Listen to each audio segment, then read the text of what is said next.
Labdien! Šajā video es pastāstīšu, kā izveidot jaunu lapusi. Tātad dodamies uz administrācijas paneli, atveram sadaļu lapuses un nospiežam pievienot lapusi. Tad mums atveras lapušu pievienošanas loks. Te mēs varam rakstīt virsrakstu.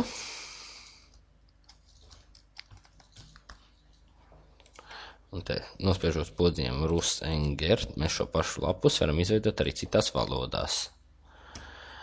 Tālāk, nedaudz zemāk, mēs varam rakstīt pašas lapus saturu.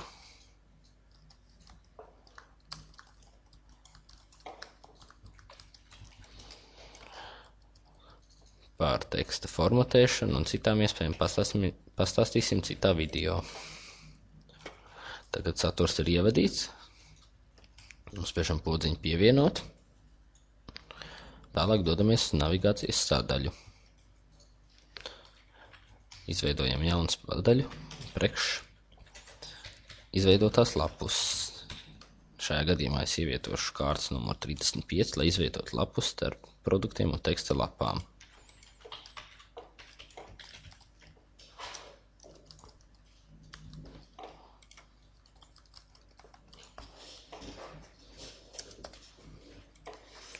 Un kā dokumentu pievienošu jaunu izveidoto lapusi. Nospiežam podziņu pievienot, dodamies lietotāju vidi un redzam pievienot jaunā lapuse. Nospiežot mēs redzam tās saturu, kas bija ievietots.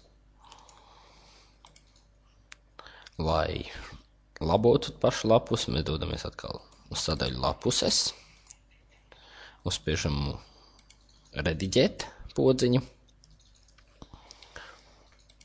Un te mēs varam nomainīt jaunās lapuses nosaukumu, tieši tāpat kā ievadot. Kā arī lapus saturu mēs arī varam rediģēt. Ja mēs vēlamies pievienot lapušus kādam lapušu sarakstam, tad nospiežam uz teksta lauka pievienot lapušu sarakstu, ieķiksējam kādu lapušu sarakstu, pievienojam kādu īsu aprakstu.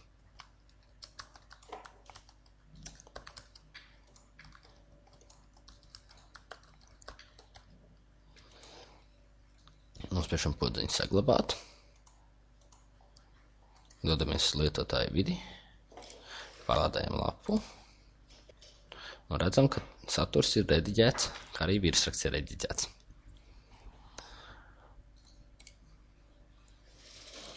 Pie lapušu sarakstiem mēs redzam arī jauno lapušu sarakstu pievienotu. Lai izdzēstu lapu, dodamies uz administratīvo paneli, nospiežam lapuses, nospiežam podziņu dzēst. Un lapus ir izdzēsta, kā arī izdzēšam to no navigācijas sadaļas.